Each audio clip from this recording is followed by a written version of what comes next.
Vegan Soul Kitchen, Bryant Terry. Yeah. What's up, everybody? I'm over here with my man Wade South, aka What up? Waylon Southern. We about to hook up a little recipe for my new book, Vegan Soul Kitchen, in stores today. You heard? What you got going on here? I see some fresh fruits. All right.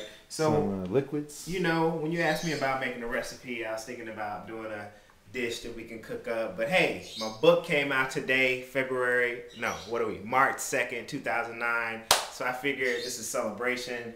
We're going to have ourselves an afternoon drink. What is it? 1:30, Oakland, California. This is how we do it. Vegan Soul Kitchen, we're getting us a drink on in the afternoon. So we're going to do a California Slurricane. What you can call it? Slurricane.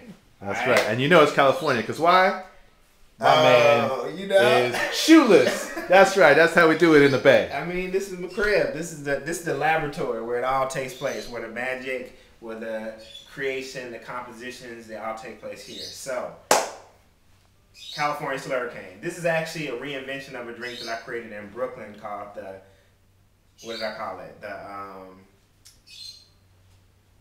I don't even remember what I call it. It was frozen blackberry slurricane, right? Okay. And that was inspired by living in New Orleans, going to college in New Orleans, and just like being a part of Mardi Gras and just really missing the vibe, the energy of New Orleans, and wanted to just kind of reinvent that for my crew in New York. So when I moved to Oakland, I was like, you know what?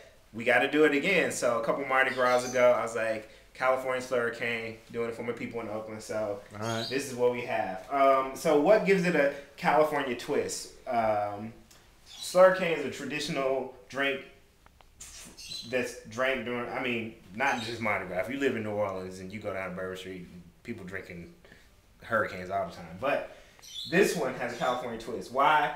Because we just give it some, fresh juices. We have some freshly squeezed orange juice. All right. So that's a lot better than the stuff that you get in the bottles, because most of the time it's just a lot of sugar, maybe a little orange juice flavor. Check out my girl Alyssa Hauser's book, Squeeze. It's all exposing a lot of the orange juice industry's duplicitous acts. We have some pomegranate juice.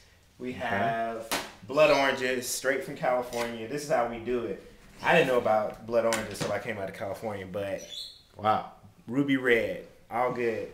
We got some limes, white vodka. No, what is this? White rum, dark rum. And then we're going to sweeten it with agave nectar, which is a low glycemic sweetener that a lot of people use, especially if they have diabetes, because it doesn't make your blood sugar levels shoot up, right? All right. As you see, I've already had a glass of wine for lunch today, so I'm stumbling over some of my words, but my book is out today. I'm celebrating. This is how I do it, all right? So, easy. Couple things. One thing that I'm always trying to share is that, it's not about having all the equipment. A lot of people want to have the kitchen stocked up, and if you have the means to do that, by all means do that. But, there's some things that I just don't use regularly. I don't use a martini shaker regularly, so I'm not going to invest in buying one. So what I do is encourage people to think about what you have, be creative, just use what's on hand. So we're going to use a canning jar. This is our martini shaker today. We're going to mix everything in here, cap it up, and then we're going to drink. So pretty simple. This is like, all you have to do is assemble it. So all right. We're going to add our orange juice. Bam! Pomegranate. So that was half a cup of orange juice. This is 1/4 of a cup of pomegranate juice.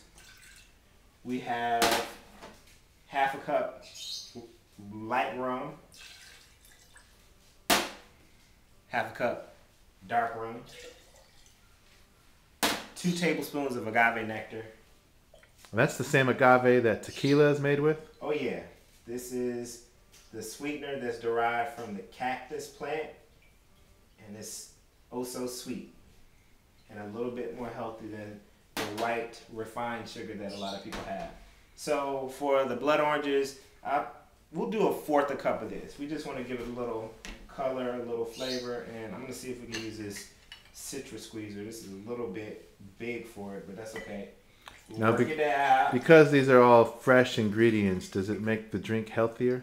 I'm not really concerned about that. The thing is, Alcohol, wine, they aren't necessary. I mean, you know, people have there are studies that show that, you know, having a glass of red wine might be good for heart health, but alcohol is high in sugar.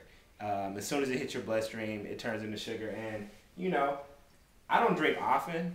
I do drink when I'm celebrating my book coming out today on March 2nd, 2009. But seriously, though, you know, it's just like, I think having a drink occasionally is fine. If you do drink, I would recommend having some food on your stomach. One, so you don't get tore up really quickly. Two, so you don't it won't convert into sugar as quickly, and your body can just like handle it. You know, a lot of people just go out, drink on an empty stomach, headaches, craziness, blood orange, squeeze, stick. There we go.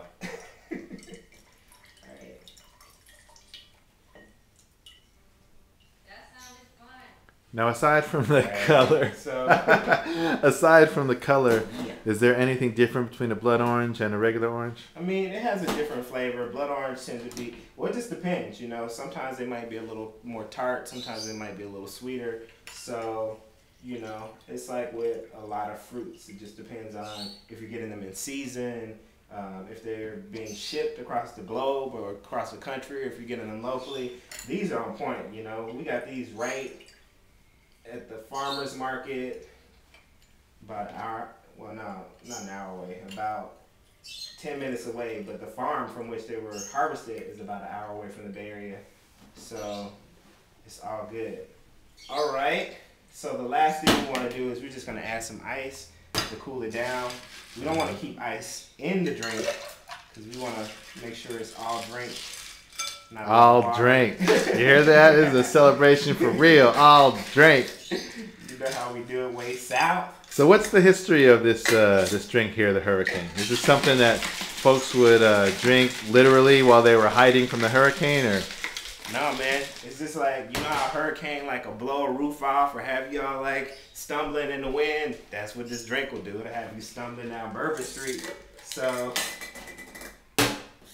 I'm going to let you try it. You tell me what you think. And in this case, stumbling down 35th Avenue. Wait a minute, man. Don't be giving my address away. Might have some of these stalkers over here.